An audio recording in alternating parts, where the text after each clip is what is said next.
Welcome to the Hidden IT Tax Podcast, a part of Connectivity Without Chaos.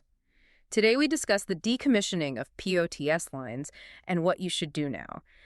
Imagine just, walking into your company's utility closet and finding this piece of technology from the 1800s. Right, just sitting there in the dark. Yeah, just secretly draining like $600 a month from your budget.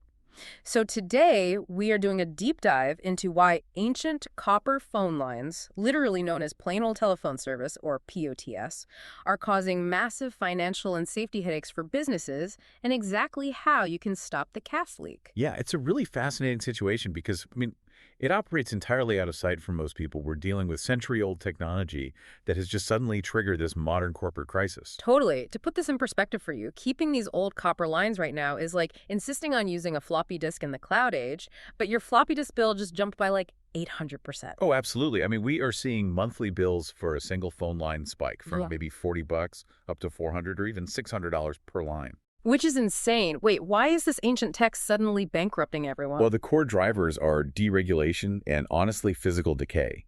So back in 2019, the FCC issued an order that effectively lifted the pricing regulations on these copper lines. Okay, so they were highly regulated before. Exactly. For decades, telecom carriers were legally forced to maintain that infrastructure and keep prices capped. But now, that oversight is just gone. Wow. Yeah, and a physical copper network is literally rotting. Yeah. Plus, the veteran technicians who actually know how to repair those old analog systems are all retiring. Right, it's a dying art. It really is. Yeah. So carriers are intentionally using these extreme price hikes to force the remaining 40 million lines off their networks. They just want to focus entirely on fiber and wireless. Okay, so we're trapped between an FCC deregulation that is bankrupting us and our own buildings. Which makes me wonder, why not just fix it right now? Like, if the tech is obsolete and costing a fortune, my first instinct is to walk right down to the telecom closet and just yank the copper out of the wall. Yeah, you could. But in many cases, that is highly illegal. Wait, really? Illegal? Yeah. Those POTS lines are legally mandated for critical life safety devices. Oh, like what kind of devices? Well, we're talking about emergency phones inside your building's elevators, commercial fire alarm panels, automated security gates, things like that. Oh, wow. I didn't even think of those. Right. So if you just yank the cords out, you take on massive liability. If a fire inspector walks in and sees your panels aren't compliant, you're looking at severe fines. Yikes. Or they could even revoke your certificate of occupancy entirely. So we are essentially hostages to these wires. But I do have to push back here for a second.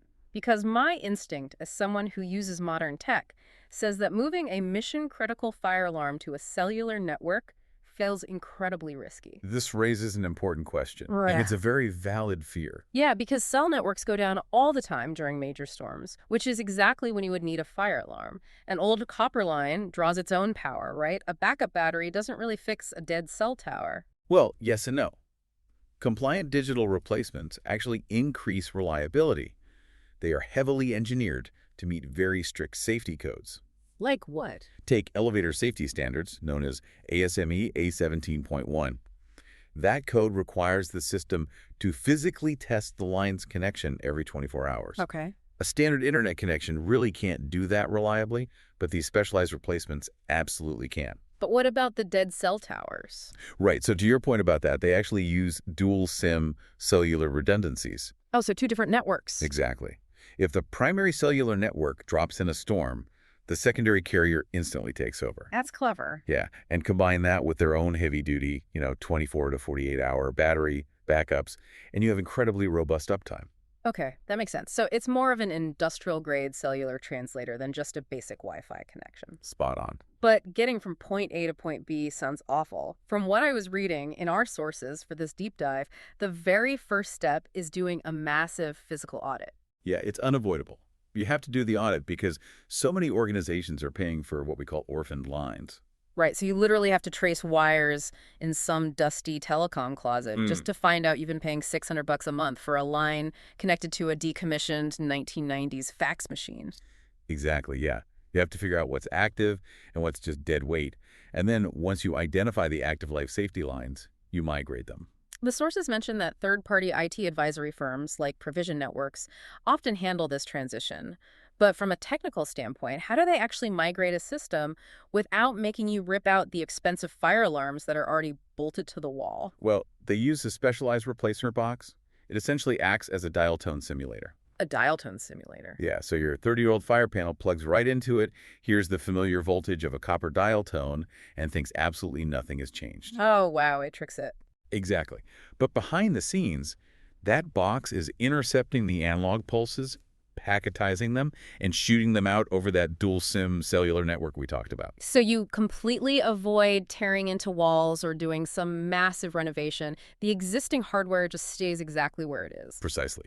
You stop the financial bleeding instantly, and usually you cut those monthly bills by 40 to 60%. That is huge. It really makes you pause.